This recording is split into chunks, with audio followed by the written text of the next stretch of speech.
दोस्तों, जब आप स्टॉक मार्केट या मार्केट वर्ड पढ़ते या सुनते हैं, तो आपके दिमाग में क्या आता है? पैसा, रिस्क, नॉलेज, लालच, प्रॉफिट लॉस, जुआ या लत? आमतौर पर स्टॉक मार्केट से रिलेटेड यही सारी चीजें लोगों के दिमाग में आती हैं। ये सारी बातें और थॉट्स स्टॉक मार्केट को बिल्कुल सही डिस्क्राइब करती हैं।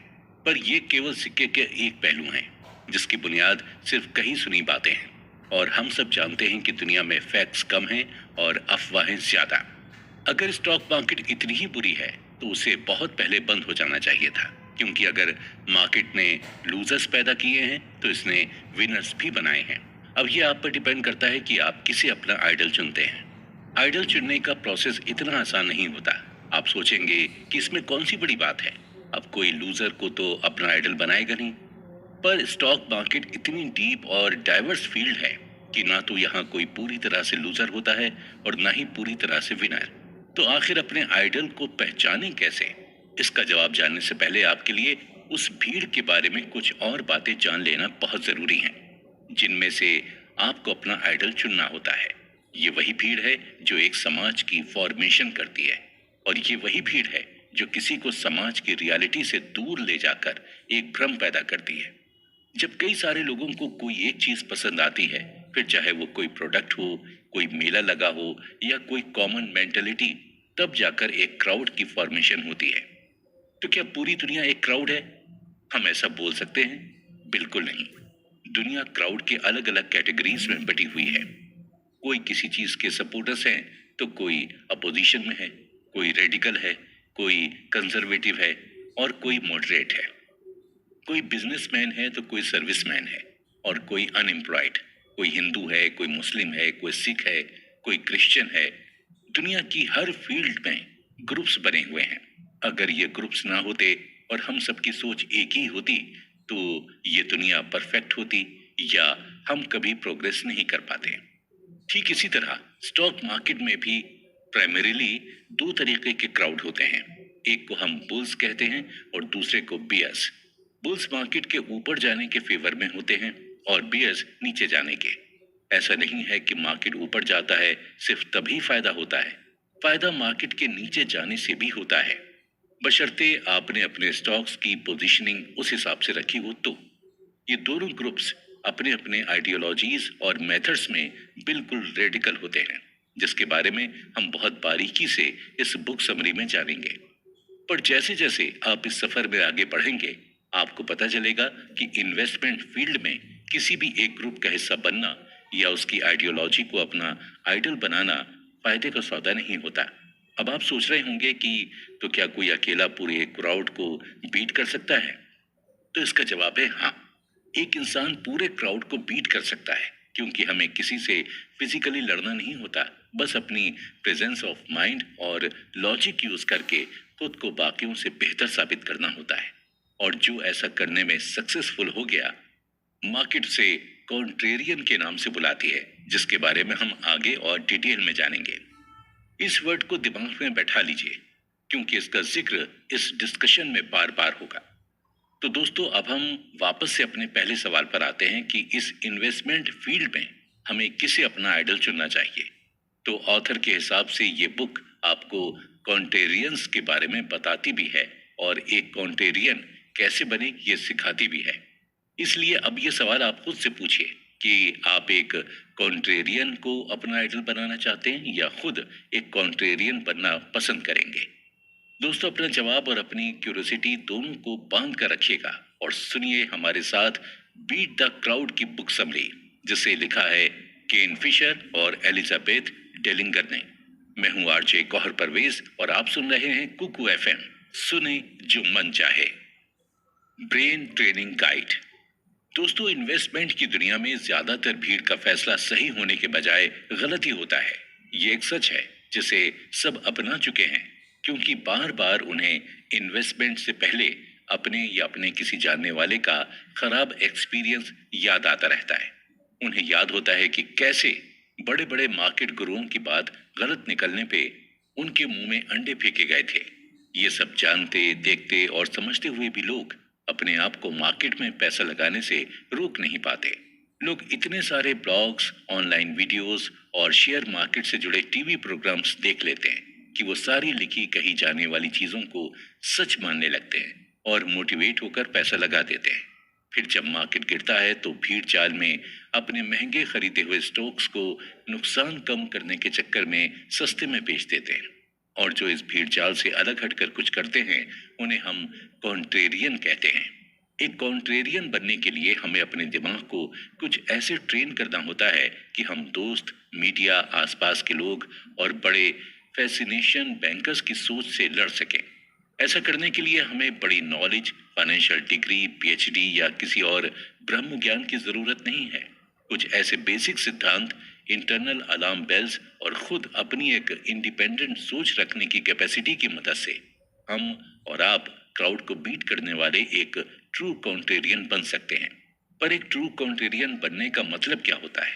ज्यादा से ज्यादा सही फैसले लेने के पीछे राज क्या होता है? बड़े बड़े एक्सपर्ट्स ने डिफाइन किया है कि शेयर मार्केट में दो तरीके के लोग होते हैं, एक बुल और दूसरे बियर। बुल्स का मानना होता है कि मार्केट ऊपर जाएगी और बियर्स मानते हैं कि नीचे जाएगी। जब मार्केट ऊपर जाती है मतलब बुलिश होती है तो बियर्स कॉन्ट्रेरियन होते हैं, और जब नीचे जाती है मतलब बियरिश होती है तो बुल्स कॉन्ट्रेरियन होते हैं। इन्वेस्टमेंट की दुनिया में कॉन्ट्रेरियन थ्योरी का ये एक बहुत बेसिक एग्जाम्पल है, पर यह भी ट्रू कॉन्ट्रेरियन होना क्या होता है इसे डिफाइन नहीं करता। कॉन्ट्रेरियन होने का असली मतलब सिर्फ भीड़ से अलग सोच रखना नहीं है, बल्कि ज्यादा से ज्यादा सही फैसले लेकर प्रॉफिट में रहना भी है। पर इस बियर और बुल वाले एग्जाम्पल में आप चाहे बियर बनो या बुल रहो, आप भीड़ में ही हो। ऐसी भीड़ जिसका मेन प्रिंसिपल है सामने वाली भीड़ को गलत समझना। पर यह प्रिंसिपल आपको सक्सेस या प्रॉफिट गारंटी नहीं करता। आप एक ट्रू कॉन्ट्रेरियन तभी बनते हैं जब आप ये समझना शुरू कर देते हैं कि बियर्स, बुल्स या किसी भी तरीके की दूसरी भीड़ क्यों गलत जा रही है, क्यों रास्ते में भटक गई है। किसी स्पेकुलेशन या फॉल्स फैक्ट्स को पकड़कर किसी चीज या ग्रुप का विरोध करने से आप कॉन्ट्रेरियन नहीं बन जाते। माना कि परफेक्ट बनना इम्पॉसिबल है, पर औरों से बेहतर बनना इतना भी मुश्किल नहीं है। ज्यादातर कॉन्ट्रेरियंस का मानना होता है कि किसी भी सवाल का जवाब सिर्फ हाँ या ना में होता है, इसके अलावा और कुछ नहीं हो सकता। अगर मेजॉरिटी ने हाँ में जवाब दिया है तो ये ना बोलेंगे, और ना में जवाब दिया है तो ये हाँ बोलेंगे। इसके अलावा ऐसे कॉन्ट्रेरियंस के दिमाग में और कुछ नहीं आता। इस मेंटेलिटी को कर्मजन इंस्टिंक्ट या थ्योरी कहते हैं, लेकिन फिजिक्स की थ्योरी की तरह हर चीज का एक fix, equal and opposite reaction हो ये जरूरी नहीं। खासकर शेयर मार्केट में जब आप किसी फॉल्स लीड या माइंडसेट के भरोसे मार्केट और उसके इवेंट्स को जज करने लगते हैं तो गलती होने के चांसेस बहुत ज्यादा बढ़ जाते हैं। क्योंकि शेयर मार्केट में रिजल्ट्स सिर्फ हार या जीत में नहीं होते, उसके और भी कई सारे फीचर्स और एस्पेक्ट्स होते हैं। इसे हम एक और एग्जाम्पल से बेहतर समझ सकते हैं। मान लीजिए कि एक ग्रुप कहता है कि घड़ी की सुई 1 पर जाके रुकेगी, और वहीं दूसरा ग्रुप कहता है कि सुई 7 पे जाके रुकेगी। वहीं एक की पोजीशन की बिल्कुल अपोजिट मिरर इमेज है। अब इसमें सोचने वाली बात यह है कि घड़ी में टोटल 12 नंबर्स होते हैं, और जरूरी नहीं है कि हम बिना किसी लॉजिक के हर बार सामने वाले ग्रुप से बिल्कुल अपोजिट नंबर ही चुने। एम होना चाहिए सही जवाब के ज्यादा से ज्यादा नजदीक होना। तो अगर घड़ी की सुई 1 पर आकर रुकी तो 12, 2 या 3 चुनने वाले समझदार कॉन्ट्रेरियंस फायदे में रहेंगे, ना कि 7 चुनने वाले इलॉजिकल कॉन्ट्रेरियंस। इसी तरह मार्केट की छवि भी एक ग्रेट ह्यूमिलिएटर की हुई होती है, जिसका एम होता है ज्यादा से ज्यादा लोगों को ज्यादा से ज्यादा बार और लंबे समय तक शर्मिंदा करना। इसका सबसे आसान शिकार बनती है भीड़, जहां ये एक साथ कई सारे इन्वेस्टर्स को ह्यूमिलिएट कर पाती है। क्राउड इस मार्केट का सबसे पुराना और रेगुलर शिकार है, पर याद रहे कि ये किसी को भी हमेशा के लिए नहीं बख्शता। आज न कल सब उसके चंगुल में आते ही हैं, यहाँ तक कि बड़े से बड़े ट्रू कॉन्ट्रेरियन भी, क्योंकि कोई ऐसा अप्रोच या प्लान नहीं हो सकता जो हमेशा काम करे। यूजुअली मार्केट क्राउड के खिलाफ ही रिजल्ट्स देती है, ताकि ज्यादा से ज्यादा लोग उसकी ह्यूमिलिएशन का शिकार बन सकें।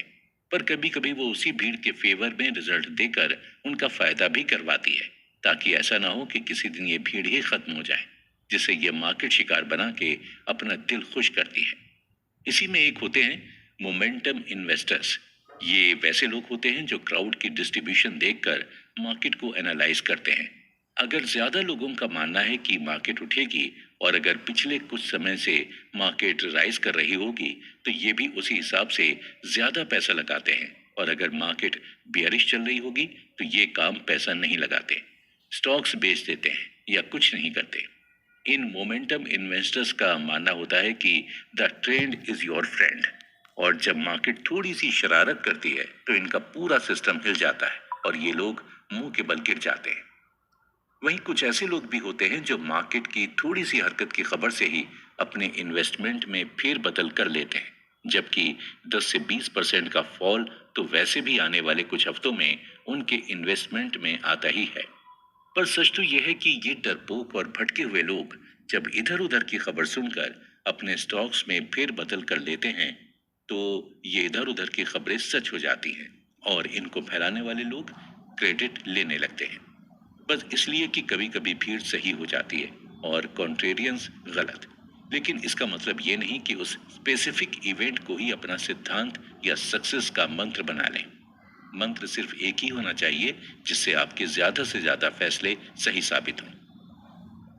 हालांकि यहाँ सोचने वाली बात यह है कि आखिर क्यों ज्यादातर इन्वेस्टर्स के फैसले गलत हो जाते हैं। ऐसा इसलिए नहीं होता क्योंकि वो कम स्मार्ट हैं, बल्कि अच्छे पढ़े लिखे लोग जो इस मार्केट पे हमेशा क्लोज अटेंशन बना के रखते हैं वो भी कई बार बहुत बुरे इन्वेस्टमेंट डिसीजन ले लेते हैं। यूजुअली ऐसा होने के पीछे सिर्फ एक ही कारण होता है कि वो अनजाने में किसी ग्रुप के कलेक्टिव व्यू के शिकार बन जाते हैं। इस सब का मतलब ये है कि आपके मेथड्स कितने भी वेल रिसर्च्ड और स्टडीड हों, पुरानी घिसी पिटी सोच का शिकार हो ही जाते हैं। ये सारे पुराने बिलीव्स सिर्फ इस बारे में होते हैं कि आपको कब इन्वेस्ट करना चाहिए कब नहीं, और क्या चीज स्टॉक्स के लिए अच्छी होती है और क्या नहीं।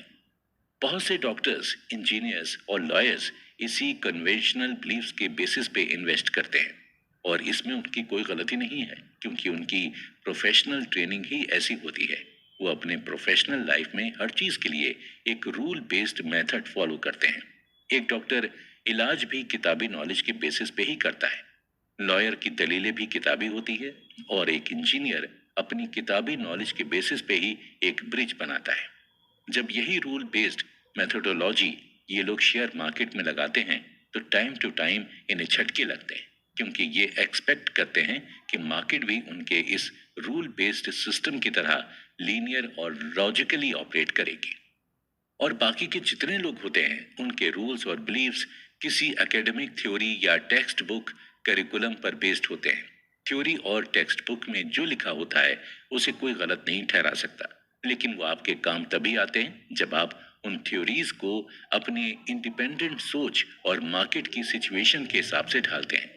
फिर जब आप ऐसा करने में सक्सेसफुल हो जाते हैं तो आपको इस बात से फर्क पड़ना बंद हो जाता है कि भीड़ क्या सोचती है और किस तरह जा रही है। आप खुद ब खुद एक ट्रू कॉन्ट्रेरियन बन जाते हैं जो किसी एक ग्रुप की आइडियोलॉजी पर नहीं बल्कि सिर्फ अपनी लॉजिकल रीजनिंग पर बेस्ड फैसले लेता है। इस लॉजिकल रीजनिंग का फोकस किसी ग्रुप की सोच या मेथड्स के अगेंस्ट जाना नहीं होता। इसका फोकस सिर्फ और सिर्फ प्रॉफिट होता है, चाहे वो किसी भी रास्ते से आए। Bell curve. ज्यादातर लोग मार्केट की नॉलेज के लिए अलग अलग इन्वेस्टिंग एक्सपर्ट्स के प्रोग्राम सुनना या देखना पसंद करते हैं, और इसमें कोई बुराई नहीं है। उनकी बातों को सुनने समझने से किसी न किसी तरह का प्रॉफिट तो आपको जरूर होगा। प्रोफेशनल लोगों को सुनने से आपकी कॉन्टेरियन कैरेक्टर डेवलप होती है, और उससे सबसे मेन प्रिंसिपल है थिंक डिफरेंट नॉट अपोजिट, मतलब अलग सोचो उल्टा नहीं। इसे समझना और फॉलो करना आसान हो जाता है। मीडिया का इन्फ्लुएंस हमारे मार्केट पे बहुत ज्यादा है, पर ध्यान देने वाली बात यह है कि ये बिल्कुल भी भरोसेमंद सोर्स ऑफ नॉलेज या इंफॉर्मेशन नहीं है, और ये समय समय पर अपनी बात से पलटते भी रहते हैं। हमें बस इन मीडिया फोरकास्ट से रॉ डेटा कलेक्ट करना चाहिए और फिर अपनी मार्केट की सूझबूझ के हिसाब से उससे प्रैक्टिकल और लॉजिकल इंफॉर्मेशन एक्सट्रैक्ट करनी चाहिए। पर ऐसा करने के लिए आपके पास एक इंडिपेंडेंट सोच रखने की हिम्मत भी होनी चाहिए, क्योंकि अच्छे अच्छे इंडिविजुअल एनालिस्ट भी मीडिया फोरकास्ट सुनकर अपनी ओपिनियन बदल लेते हैं। कोई भी ज्यादा देर तक अपनी ओपिनियन या फैसले पर अड़ा नहीं रहता। जो प्रोफेशनल्स होते हैं वो अपनी बात पर ज्यादा अड़े रहते हैं। वो रिटेल इन्वेस्टर्स की जैसे बात बात पर पलटते नहीं। प्रोफेशनल फोरकास्टर्स के सेल्फ कॉन्फिडेंस बहुत हाई होते हैं।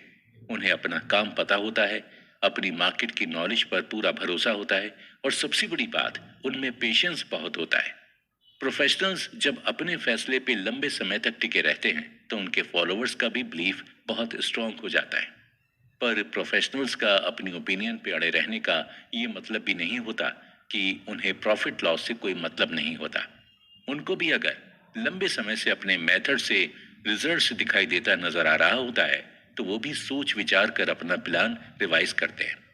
फर्क बस ये होता है कि वो लोग मार्केट छोटी मोटी हरकतों से डरते नहीं है, क्योंकि उनकी सोच बहुत दूर की और लॉन्ग टर्म होती है। ये सब तो प्रोफेशनल्स के बारे में अच्छी बातें हो गई, पर यह भी जान लें कि ये वॉल स्ट्रीट प्रोफेशनल्स कोई आसमान से टपके देवता नहीं होते कि उनकी सारी कही बातें सही हो जाएंगी। ये भी उन्हीं लोगों में आते हैं जिनका ज्यादातर अंदाजा गलत होता है। फर्क बस इतना है कि ये अपनी बात पर लंबे समय तक टिके रहते हैं।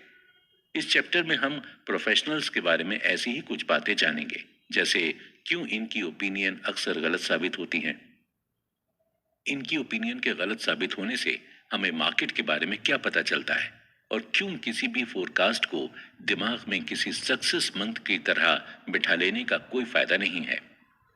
वॉल स्ट्रीट, जिससे सिर्फ अमेरिका नहीं बल्कि दुनिया से सारे देश फैसिनेटेड हैं, वो खुद अपने कैलेंडर ईयर रिटर्न फोरकास्ट से फैसिनेटेड है। किसी भी फंड या स्टॉक के कैलेंडर ईयर रिटर्न का मतलब होता है कि उस फंड या स्टॉक ने पिछले 10 सालों में कैसा परफॉर्म किया है। पर रियलिटी में मार्केट को कैलेंडर ईयर से कोई फर्क नहीं पड़ता। ना ही इस पे बियर्स की आइडियोलॉजी बेस्ड होती है और ना ही बुल्स की।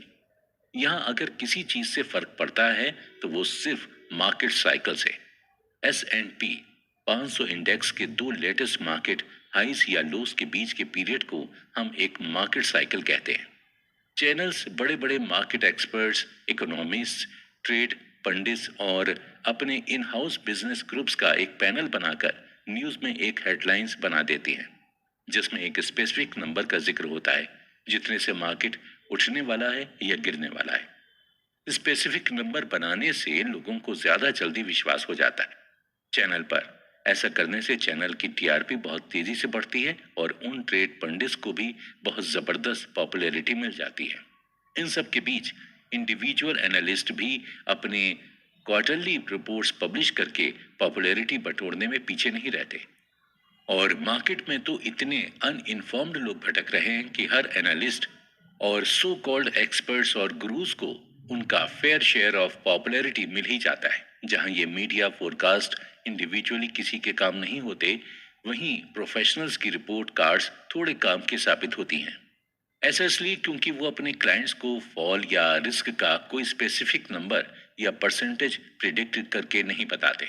बस अपने एक्सपीरियंस से इतना अंदाजा लगाते हैं कि मार्केट बुलिश होगा या बियरिश। इन प्रोफेशनल्स को अपने फायदे के लिए यूज करने का सही तरीका है कि उनके एक साल के फोरकास्ट को इकट्ठा करके उनकी स्टडी की जाए। इससे आपको वॉल स्ट्रीट किस डायरेक्शन में कितने मैग्नीट्यूड से जा सकती है, इसका अंदाजा लगाना थोड़ा आसान हो जाता है। नहीं तो इतना तो जरूर पता चल जाता है कि मार्केट किस डायरेक्शन में नहीं जाएगी। प्रोफेशनल फोरकास्टर्स की कम्युनिटी कितना भी क्लेम कर ले कि वो बेहतर, ज्यादा स्मार्ट और अलग हैं, फिर भी सिर्फ कुछ ही हैं जिनकी बात कभी कभी सही निकल जाती है, वो भी उनके स्किल्स के बेसिस पे या लक या कभी कभी लक पे। पर मेजोरिटी उसी ग्रुप थिंकिंग के शिकार हो जाती है, क्योंकि एक प्रोफेशनल की सोच दूसरे प्रोफेशनल से मैच कर जाती है और इसी तरह ज्यादातर प्रोफेशनल्स की रिपोर्ट्स और ओपिनियंस एक जैसी हो जाती हैं। एज अ रिजल्ट इन सारे प्रोफेशनल्स के क्लाइंट्स और फॉलोअर्स के इन्वेस्टमेंट भी एक जैसे ही निकलते हैं। इस पूरे ग्रुप गेम का एंड रिजल्ट सिर्फ यही निकलता है कि मार्केट ह्यूमिलिएट करने के लिए एक ज्यादा बड़ा क्राउड उन्हें मिल जाता है। इस रिजल्ट का एक और जरूरी मतलब निकलता है, वो ये कि मार्केट में अवेलेबल डेटा और इंफॉर्मेशन बहुत लिमिटेड है और नंबर ऑफ इन्वेस्टर्स बहुत ज्यादा है। और अब तक तो हम समझ ही चुके हैं कि मार्केट में नुकसान का सबसे बड़ा कारण होता है ग्रुप थिंकिंग। इस भगदड़ वाली सिचुएशन के बीच अगर कोई सबसे सुलझा हुआ आदमी है तो वो है एक ट्रू कॉन्ट्रेरियन, क्योंकि उसे पता होता है कि आधी भीड़ प्रोफेशनल्स और ट्रेड पंडित्स को फॉलो करेगी और बाकी की आधी कर्मजन थ्योरी फॉलो करके अपोजिट डायरेक्शन में जाएगी। इस सब के बाद 90% हर बार यही चांसेस हैं कि रिजल्ट्स इन दोनों में से किसी ग्रुप के फेवर में नहीं होंगे। जो कॉन्ट्रेरियंस होते हैं वो प्रोफेशनल फोरकास्टर्स की रिपोर्ट को दूसरे तरीके से इंटरप्रेट करते हैं। वो उनकी कही हुई बातों से ज्यादा उनकी रिपोर्ट्स में मेंशन बेल कर्व और अलग अलग चार्ट्स पर ध्यान देते हैं, जो किसी को भी बहुत आसानी से गूगल पर मिल जाएगा। इन चार्ट से मार्केट की डायरेक्शन और मैग्नीट्यूड का अंदाजा लगाकर और फिर ये समझकर कि ज्यादातर भीड़ किस डायरेक्शन में जाने वाली है, एक कॉन्ट्रेरियन को आइडिया हो जाता है कि मार्केट की एक्चुअल पोजीशनिंग क्या होने वाली है। सभी ट्रू कॉन्ट्रेरियंस का मार्केट को एनालाइज करने का अपना अलग तरीका होता है और देखा जाए तो ये काम उतना भी कोई मुश्किल नहीं है। मार्केट के सिर्फ 5 रिजल्ट्स होते हैं, या तो ये थोड़ा ऊपर जाएगा, या तो बहुत ऊपर जाएगा, या तो ये थोड़ा नीचे जाएगा या बहुत नीचे चला जाएगा, नहीं तो किसी साइड नहीं जाकर बीच में रह जाएगा, मतलब कर्व बिल्कुल फ्लैट। अब इन 5 रिजल्ट्स में से आपको ये देखना होता है कि क्राउड किस तरफ जा रहा है। वो जिस तरफ भी जा रहा हो, आपको बस उस रिजल्ट को अपनी लिस्ट से हटा देना होता है। इसके बाद हमारे पास 3 रिजल्ट्स बच जाते हैं। फ्लैट कर्व, जो कि हमारा 5वां रिजल्ट था, उसे हम खुद ही अपनी लिस्ट से निकाल देते हैं, क्योंकि इसके होने की प्रोबेबिलिटी ना के बराबर होती है। अब हम ये देखते हैं कि प्रोफेशनल्स, एक्सपर्ट्स और सो कॉल्ड ट्रेड पंडित की क्या ओपिनियंस हैं। अगर इनका मानना है कि मार्केट थोड़ा नीचे जाएगा तो पूरे चांसेस हैं कि मार्केट ऊपर चला जाएगा या बहुत ज्यादा नीचे चला जाएगा, और अगर इन्होंने कहा कि मार्केट थोड़ा ऊपर जा सकता है तो या तो वो नीचे चला जाएगा या बहुत ज्यादा ऊपर। इसके अलावा कर्मजन्स को भी कंसीडर करना जरूरी है, क्योंकि ये भी ग्रुप थिंकर्स ही होते हैं और इनके प्रीफर्ड रिजल्ट को भी हमें अपनी लिस्ट से हटाना होगा, जो कि मोस्टली प्रोफेशनल्स के अपोजिट वाली ही होती हैं। इन सारे एलिमिनेशन प्रोसेस से हमें सिर्फ ये पता चलता है कि क्या क्या चीजें हैं जिनके होने के चांसेस बहुत कम हैं, पर यह नहीं पता चलता कि किस एक आउटकम के होने की प्रोबेबिलिटी सबसे ज्यादा है। सही आउटकम या ऐसा आउटकम चुनना जिसके होने की प्रोबेबिलिटी सबसे ज्यादा है, उसके लिए हमें मार्केट में एग्जिस्ट करने वाले हर कैटेगरी के क्राउड को, फिर चाहे वो प्रोफेशनल्स हों, पंडित हों, कर्मेजियंस हों, बुल्स हों या बियर्स, इन सभी के एनालिसिस को फिगर आउट करके ये समझना होगा कि ऐसे कौन सी अपॉर्चुनिटीज और रिस्क हैं जिन्हें ये नजरअंदाज कर रहे हैं। मार्केट के ट्रेंड में उन्हें क्या पसंद आ रहा है और क्या नहीं, और ऐसा होने के पीछे रीजन क्या है। ऐसी कौन सी चीज है जिसे ये लोग देख नहीं पा रहे और इंफॉर्मेशन को गलत तरीके से इंटरप्रेट कर रहे हैं। मार्केट के मोस्ट प्रोबेबल आउटकम तक पहुंचने के लिए हमें उन सारी छोटी सी छोटी बातों पर ध्यान देना होता है जहां शायद और किसी का ध्यान ना जाए, खासकर इन ग्रुप थिंकर्स का। सही आउटकम को क्रैक करने के इस तरीके के बारे में अगले चैप्टर में हम और डिटेल में जानेंगे। तो बने रहिए दोस्तों हमारे साथ ज्ञान के इस इंटरेस्टिंग सफर में, सिर्फ कुकू एफएम पर। Media apocalypse. दोस्तों, जैसा कि पिछले चैप्टर में हमने बात की थी कि हमें बड़े से बड़े और छोटी सी छोटी चीज का पता लगाना होता है जिसे क्राउड नजरअंदाज कर देती है, पर सही डायरेक्शन ढूंढने से पहले ये पता होना चाहिए कि कौन सा डायरेक्शन गलत है। सही रास्ते के लिए आपको कहीं और जाने की जरूरत नहीं है, सिर्फ आपको अपने आसपास देखने की जरूरत है। पर ज्यादातर लोग ऐसा कर नहीं पाते। उन्हें इन्वेस्ट मार्केट में करना होता है, पर दिमाग वो फालतू के सोशियोलॉजिकल इश्यूज और एकेडमिक डिबेट्स पर लगा रहे होते हैं जिनका इन्वेस्टमेंट से कोई लेना देना नहीं होता। मार्केट में कल क्या हुआ था, समाज की सोशियोलॉजी क्या है, दूर फ्यूचर में क्या होगा, इन सब बातों से उन्हें कोई फर्क नहीं पड़ता है। इन्हीं सब अनवांटेड प्रॉब्लम्स की वजह से इस चैप्टर में हम जानेंगे कि न्यूज़पेपर से हम इन्वेस्टमेंट से जुड़ी जरूरी खबरें कैसे निकाल सकते हैं, इंटरनेट का कैसे सही इस्तेमाल कर सकते हैं, सीएनबीसी जैसे चैनल के प्रोग्राम्स का सही इस्तेमाल कैसे कर सकते हैं, मार्केट के शोर में से कैसे अपने काम की जानकारी निकाल सकते हैं। इन चारों सोर्सेस को हम मीडिया के ड्राकुअल और हॉर्समैन कहते हैं, जिन्हें हमें ओवरकम करना होता है। दोस्तों, जर्नलिस्ट अंधे नहीं होते, उन्हें नजदीक से नजदीक और दूर से दूर की सभी चीजें दिखाई देती हैं, पर उनकी रिपोर्टिंग कस्टमर बेस्ड होती है, मार्केट बेस्ड नहीं। मतलब वो 1 से 3% कॉन्ट्रेरियन कम्युनिटी को फोकस नहीं करते। उनका एम सिर्फ अपनी प्रेस कम्युनिटी के रीडर्स को खुश करना होता है, फिर चाहे उनकी रिपोर्ट मार्केट इन्वेस्टमेंट के नजरिए से इम्पोर्टेंट हो या ना हो। ज्यादातर खबरें इन्वेस्टमेंट के गलत टाइम फ्रेम पे फोकस करती हैं और यही शोर लोगों में सबसे ज्यादा होता है। न्यूज हेडलाइंस के लिए कहा जाता है कि if it bleeds it leads, मतलब खबर जितना चीख चीख कर बोली जाएगी उतना ही ज्यादा उसका लोगों पे इम्पैक्ट होता है, जो अक्सर इन्वेस्टर्स को सही रास्ते से दूर कर देता है। आप कोई भी फाइनेंशियल न्यूज़पेपर उठाकर देख लीजिए, सभी दो तरह के प्लान कैटेगरीज में बटे होते हैं, एक सुपर शॉर्ट टर्म और दूसरा अल्ट्रा लॉन्ग टर्म। हमेशा अखबार के पहले पेज पे आपको यही पढ़ने को मिलेगा कि पिछले दिन स्टॉक मार्केट के क्या हाल थे और एक्सपर्ट्स की इस बारे में क्या राय है। इसी पहले पेज पर बहुत ही कम वर्ड्स में कुछ एक दो ऐसे इवेंट्स के बारे में भी बताया जाता है जिसकी वजह से पिछले दिन के स्टॉक्स इन्फ्लुएंस हुए होते हैं। तो आप ऐसा समझ सकते हैं कि अखबार का पहला पेज तो मोस्टली वेस्ट चला गया, क्योंकि कल मार्केट कैसा था न्यूज़पेपर ये बिल्कुल भी डिसाइड नहीं करते, और मार्केट परसों कैसा होगा इससे अखबार का कोई मतलब नहीं होता। और जहां तक रही मार्केट इन्फ्लुएंसिंग इवेंट्स की बात, तो ऐसे कोई पर्टिकुलर इवेंट्स नहीं होते जिन्हें हम पॉइंट आउट करके बोल सकें कि इन्हीं की वजह से स्टॉक्स में फ्लक्चुएशन हुआ है। कभी कभी तो ऐसा भी होता है कि आने वाले कुछ दिनों में स्टॉक मार्केट का क्या हाल रहेगा इसकी कहानी भी आपको पहले ही बता दी जाती है। पर आपको समझना होगा कि ये सब बस शॉर्ट टर्म के लिए आपको इन्फ्लुएंस करने के लिए किया जाता है। आने वाले लंबे समय के रिस्क का इसमें कोई जिक्र नहीं होता। अब आते हैं अल्ट्रा लॉन्ग प्लान्स पे, जिसके बारे में ये मीडिया फोरकास्ट करती है।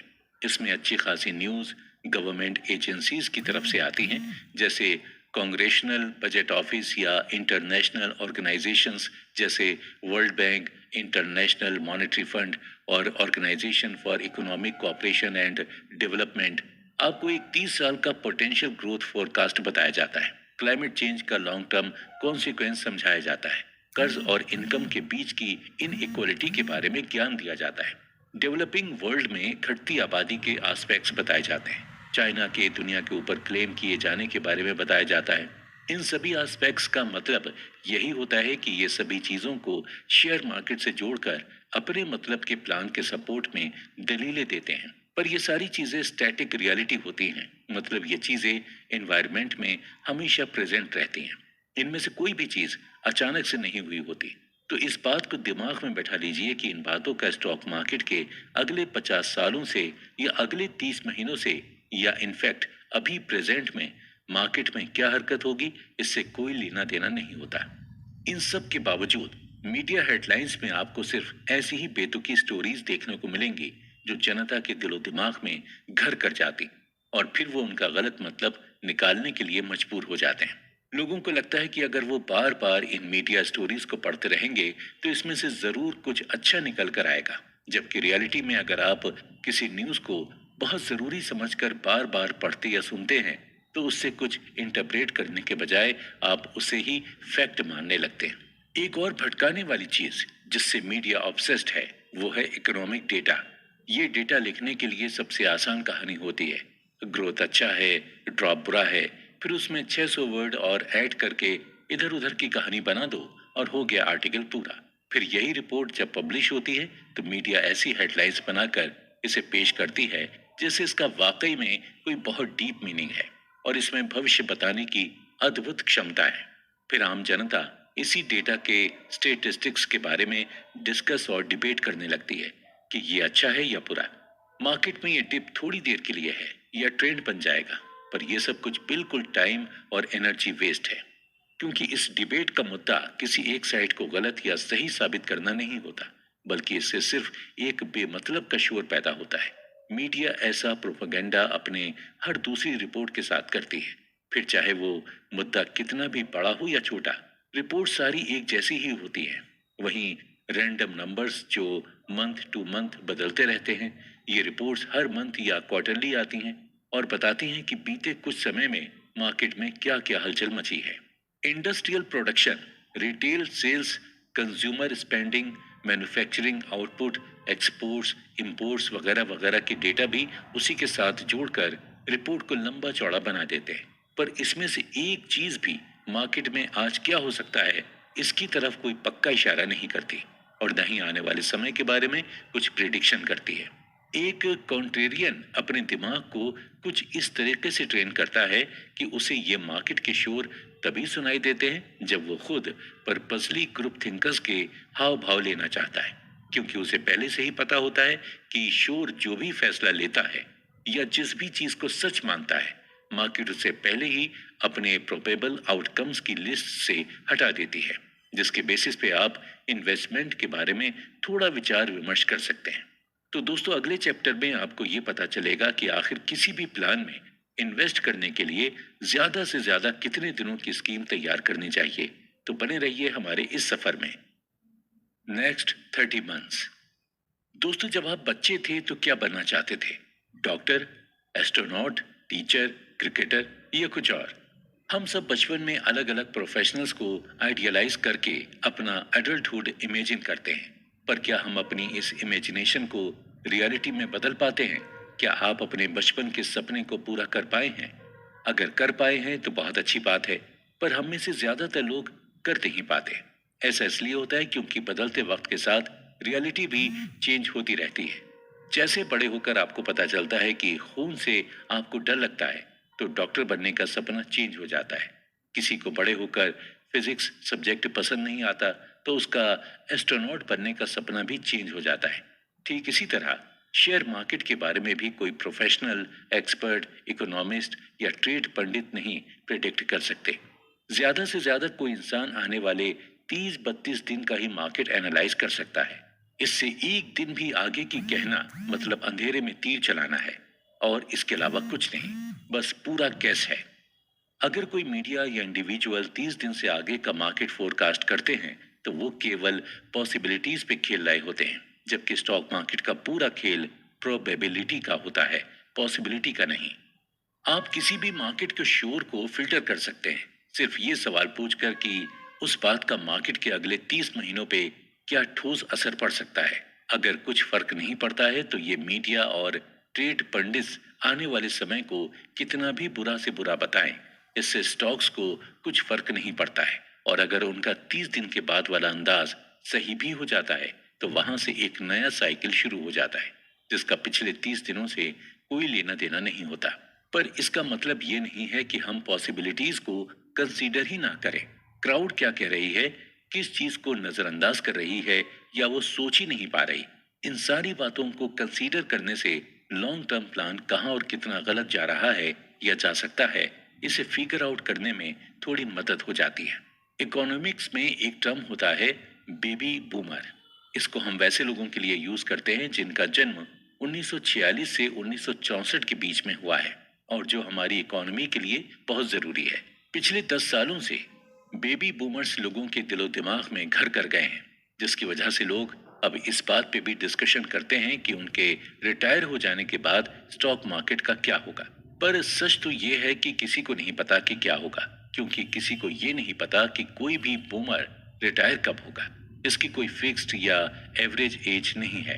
सबसे पहला बूमर 2011 में 65 साल की उम्र में रिटायर हुआ था, तो उस हिसाब से अगले बूमर्स का बैच 2029 से पहले उस उम्र तक नहीं पहुंच सकता। अगर हम ये भी मान लेते हैं कि इनमें से कोई अर्ली रिटायरमेंट लेगा, तो भी 2029 आने में अभी समय है। और जब स्टॉक्स ही 30 दिनों से आगे के फैक्टर्स को कंसीडर नहीं करती, तो हम सालों बाद होने वाले इवेंट्स को कंसीडर कर क्यों अपना टाइम और दिमाग खराब करें। और वैसे भी किसी बूमर की रिटायरमेंट कोई सरप्राइज एलिमेंट नहीं होती, इसकी चर्चा कुछ समय पहले से ही शुरू हो जाती है। बूमर डूम से लोग इसलिए डरते हैं क्योंकि अगर अचानक से रिटायरमेंट से ऊपर की उम्र की पॉपुलेशन बढ़ जाएगी तो सोशल सिक्योरिटी और मेडिकेयर तहस नहस हो जाएगी। सोशल सिक्योरिटी एडमिनिस्ट्रेशन ने प्रिडिक्ट किया है कि 2029 तक अमेरिका की 25% पॉपुलेशन रिटायरमेंट एज के ऊपर आ जाएगी। Social securities board of trustees ने जो कांग्रेस को एनुअल रिपोर्ट दी है, उसके मुताबिक अमेरिका के old age insurance, survivor insurance और डिसेबिलिटी इंश्योरेंस तीनों एक साथ 2033 तक खत्म हो जाएंगे, और सोशल सिक्योरिटी ग्रुप्स तब तक सिर्फ 75% रजिस्टर्ड लोगों को ही उनके बेनिफिट्स दे पाएंगे। ये मुद्दा मीडिया में रेगुलरली डिस्कशन और डिबेट का टॉपिक बना रहता है, जिसका नतीजा सिर्फ एक ही निकलता है, पैनिक। पर कॉन्ट्रेरियंस को इससे थोड़ा भी फर्क नहीं पड़ता, और आपको भी नहीं पड़ना चाहिए, क्योंकि इस मुद्दे का अगले 30 महीनों से कोई लेना देना नहीं होता। ऐसी कोई भी फोरकास्ट या प्रिडिक्शन जो कि गलत फैक्टर्स पे बेस्ड है, हमें उसे इग्नोर करना चाहिए। ये सोशल सिक्योरिटी और मेडिकेयर के तहस नहस होने का डर ज्यादातर गवर्नमेंट एजेंसीज के लॉन्ग टर्म फॉरकास्ट ही पैदा करते हैं, क्योंकि ये बहुत सीधे और आसान स्ट्रेट लाइन मैथ्स पर बेस्ड होते हैं।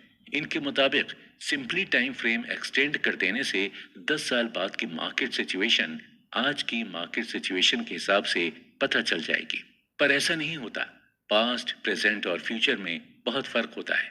जैसे 2022 का मार्केट 2010 के मार्केट से बहुत अलग है, उसी तरह 2035 का मार्केट 2022 के मार्केट से बहुत अलग होगा। हम ये कभी नहीं बता सकते कि फ्यूचर में हमारा मार्केट किन किन चीजों की वजह से अफेक्ट होगा। अब करंट जनरेशन मतलब यूथ की बात करते हैं। कईयों का ऐसा कहना है कि आज के स्टूडेंट्स आने वाले समय में बहुत कर्जे में डूब जाएंगे, क्योंकि उनके ऊपर बहुत हैवी स्टूडेंट लोन होगा और जॉब अपॉर्चुनिटीज बहुत कम होती जा रही हैं। उनकी डिग्रीज उनके कोई काम नहीं आ रही। आपको स्टूडेंट लोन से रिलेटेड सभी सवालों के जवाब न्यूयॉर्क फेड में मिल जाएगा। ये बचे हुए स्टूडेंट लोन्स के डेमोग्राफिक ब्रेकडाउन का लगातार हिसाब रखता है। इसमें आपको कुछ जरूरी फैक्ट्स देखने को मिल जाएंगे, जैसे लगभग 40 मिलियन लोगों के ऊपर कुल मिला के 1.3 ट्रिलियन डॉलर्स का स्टूडेंट लोन बकाया है। सिंपल मैथ्स के हिसाब से हर लोन होल्डर के ऊपर लगभग 32,500 डॉलर्स का लोन बकाया है। टोटल अमाउंट का 1/3 30 साल से कम उम्र के पास है। एक और 1/3 जो है वो 30 से 39 की उम्र के लोगों के पास है। बाकी का सारा अमाउंट 40 साल से ऊपर के लोगों के पास है। ये लोन सारे स्टूडेंट्स पे बराबर नहीं होते। कुछ का एक कार लोन के जितना बड़ा होता है और कुछ का तो इतना बड़ा होता है कि वो अपनी जॉब के प्राइम पीरियड में भी उसे चुका रहे होते हैं। पर इसका मतलब ये नहीं है कि यूथ स्टूडेंट लोन अफोर्ड नहीं कर सकते, क्योंकि लोन लेने का एक अच्छा रिजल्ट भी तो मिलता है, विच इज कॉलेज एजुकेशन। और लेबर मार्केट्स के हिसाब से भी कॉलेज ग्रेजुएट्स फूड चेन में सबसे ऊपर होते हैं। US bureau of labour statistics के हिसाब से साल 2004 से कॉलेज ग्रेजुएट्स की एम्प्लॉयमेंट रेशियो का एवरेज रहा है 74.5%, जबकि पूरी पॉपुलेशन की एवरेज रही है बस 60.6%। कॉलेज ग्रेजुएट्स की एम्प्लॉयमेंट ग्रोथ पूरे ओवरऑल एम्प्लॉयमेंट ग्रोथ से 5 गुना ज्यादा रही है। हो सकता है कि किसी ज्यादा लोन वाले स्टूडेंट को गाड़ी, बंगले जैसी बड़ी बड़ी लग्जरी आइटम्स खरीदने में थोड़ा टाइम लग जाए, पर फिर भी मुद्दा तो यही उठता है, इन सब का मार्केट के अगले 30 महीनों से क्या लेना देना है? जवाब है कुछ भी नहीं। हर स्टूडेंट मार्केट में पैसा लगा सकता है और लगाता भी है। बस फर्क इतना होता है कि हमेशा उनके दिमाग में अपने लोन का अमाउंट चलता रहता है और वो उसी हिसाब से पैसे लगाते हैं। कॉमनली ज्यादा लोन वाले थोड़ा कम लगाते हैं और कम लोन वाले थोड़ा ज्यादा। ऐसा भी कहना है कि किसी एक पर्टिकुलर साल आने तक अमेरिका बैंकरप्ट मतलब कंगाल हो जाएगा, और ये आने वाले कुछ डेकेड्स में ही हो जाएगा। इनमें से ज्यादातर बातें जीडीपी के परसेंटेज के टर्म्स में की जाती हैं, या फिर बस कोई एक बड़ा सा नंबर बता दिया जाता है, जैसे ट्रिलियंस और ट्रिलियंस ऑफ डॉलर्स का कर्ज अमेरिका के ऊपर पूरी दुनिया का है। मीडिया और सोसाइटी में जो कर्ज के नाम पे डराने वाले लोग हैं, वो अक्सर बोलते हैं कि सरकार पूरे देशों और वर्ल्ड बैंक जैसे इंटरनेशनल ऑर्गेनाइजेशन से कर्ज पे कर्ज लेकर आने वाली जनरेशन्स को खतरे में डाल रही है। अब इसमें सोचने वाली बात यह है कि शेयर मार्केट का आने वाली जनरेशन से क्या लेना देना। जनरेशन तो कोई 30 महीने में बदलने वाली चीज नहीं है।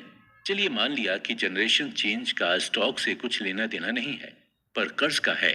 तो अगर उसमें भी हम स्टेट्स के हिसाब से चलें तो साल 2014 में सीबीओ ने अपनी फोरकास्ट में कहा था कि 2039 आने तक अमेरिका अपनी जीडीपी का 106% कर्ज में होगा। लेकिन हिस्ट्री में ऐसे किसी भी थ्योरी या इवेंट का जिक्र नहीं है जो इस बात को डिफाइन करता हो कि किसी देश पे कर्ज ज्यादा होने से उसका स्टॉक मार्केट पर असर पड़ता है। इनफैक्ट वर्ल्ड वॉर 2 के बाद अमेरिका और ब्रिटेन पे इससे कई गुना ज्यादा कर्जा था। किसी भी देश की इकोनॉमी पे कर्जे का तब बुरा असर पड़ता है जब मॉर्गेज का रेट ऑफ इंटरेस्ट बहुत ज्यादा हाई हो, इतना हाई कि हर महीने उसकी भरपाई करने में देश के पसीने छूट जाएं। अगर ऐसा कोई सीन नहीं है तो स्टॉक मार्केट अपने 30 महीने वाले रूल पे ही हमेशा चलता है। ऐसे कई और रूल्स और फैक्टर्स हैं जो मार्केट को अफेक्ट करते हैं और जिनकी नॉलेज से आप क्राउड को बीट कर सकते हैं, जिसे हम आने वाले चैप्टर में बताएंगे। तो बने रहिए कुकू एफएम के साथ इस इंटरेस्टिंग सफर पर। Safari with Jack Lemmon and Walter Matthau. दोस्तों, अभी तक के चैप्टर्स में हमें यह पता चल चुका है कि मार्केट उन सब चीजों का हिसाब लगाने में बहुत अच्छी है जिसके बारे में सभी लोग रोज डिस्कस कर रहे होते हैं। जब सारे लोग किसी एक चीज को घूर रहे होते हैं और उसी के बारे में लगातार बातें कर रहे होते हैं तो फिर उससे जुड़ी हुई कोई भी चीज सरप्राइज नहीं करती। पर मार्केट की आदत है सरप्राइज करना, और जब मार्केट सरप्राइज देती है तो ज्यादातर लोग उसे हजम नहीं कर पाते। इसलिए अगर हमें मार्केट के उस सरप्राइज से बचना है तो आसपास की उन चीजों पे ध्यान देना होगा जिस पर किसी और का ध्यान नहीं जाता, या किसी कारण से वो उसे देखकर भी अनदेखा कर देते हैं। इंग्लिश में इसे कहते हैं finding the elephant in the room, और इसी एलिफेंट को ढूंढने के सफर पर हम निकले हैं। ये एलिफेंट हमेशा हमारे आसपास ही रहता है और सबको इसके बारे में पता भी होता है। अगर आप इसके बारे में किसी से पूछेंगे तो हो सकता है कि वो पोलाइटली सर हिलाकर हामी तो भर दे, पर साथ ही वो ये भी कहेगा कि ये इतनी पुरानी और आम बात है कि इसे दिमाग में रखने का कोई फायदा नहीं है। लोग उस चीज को अपनी डेली लाइफ से डिसकंटिन्यू कर चुके होते हैं और भूल चुके होते हैं कि वो कितने काम का है। और कई बार तो लोग आपकी बात ही नहीं सुनते क्योंकि वो मीडिया के फैलाए गए प्रोपेगेंडा में इतने बिजी हो जाते हैं कि उन्हें सिर्फ उनकी बातें ही एक्साइटिंग और इंटरेस्टिंग लगती हैं। ओवरऑल देखा जाए तो इंसानों की फाइनेंशियल मेमोरी शुरू से ही कमजोर रही है। हमें सिर्फ अपने सबसे बुरे वक्त या वो वक्त जिसके बारे में हमने अपने पेरेंट्स या ग्रैंड पेरेंट्स से सुना है, सिर्फ वही याद रहता है। बाकी हिस्ट्री और कई सारे ऐसे इवेंट्स होते हैं जो आज की सिचुएशन से काफी ज्यादा मिलते जुलते हैं पर हमें याद ही नहीं होते, और यही वो इवेंट्स हैं जो कि सही मायनों में elephants in the room event है। इवेंट्स जो सबने देखा है, जिया है, पर अपनी कमजोर फाइनेंशियल मेमोरी की वजह से हम भूल चुके हैं। और तो और इनका जिक्र किसी एकेडमिक या रैंडम थ्योरी में भी नहीं होता। इसका एक और कारण भी है पॉप कल्चर। आज की जनरेशन और मीडिया इतनी ज्यादा पॉप कल्चर से इन्फ्लुएंस्ड है कि अगर आज आप गूगल पे किसी भी साल के इंपॉर्टेंट इवेंट्स की हिस्ट्री चेक करेंगे तो आपको सिर्फ फिल्म स्टार्स, स्पोर्ट्समैन, म्यूजिशियंस या पॉलिटिशियन से जुड़ी खबरें ही देखने को मिलेंगी। जब तक आप अपनी सर्च में बिजनेस वर्ल्ड मेंशन नहीं करेंगे तब तक शायद ही कोई बिजनेस रिलेटेड न्यूज पॉपअप हो। यानी एक ऐसा एलिफेंट है जो पहले के समय में प्रॉफिट निकालने का सबसे अच्छा टूल हुआ करता था, पर जैसे जैसे समय बदला हर चीज की मैथमेटिक्स कॉम्प्लिकेटेड होती गई और इस टूल को लोग भूल गए। हम बात कर रहे हैं ग्रॉस ऑपरेटिंग प्रॉफिट मार्जिन की। इसे कैलकुलेट करने के लिए हमें बस गुड्स के एक्चुअल कॉस्ट को टोटल बिजनेस रेवेन्यू में से घटा देना होता है, फिर जो रिजल्ट आएगा वो आपका प्रॉफिट होता है। पहले के समय में किसी भी कंपनी के प्रॉफिटेबिलिटी को समझने का इससे आसान तरीका नहीं था क्योंकि हमारे पास इतनी इंफॉर्मेशन ही नहीं हुआ करती थी। पहले बस कंपनीज की मंथली या क्वार्टरली रिपोर्ट्स अखबार और मैगजीन्स में छपा करती थी और उसी के बेसिस पे लोग प्रॉफिट मार्जिन निकाला करते थे।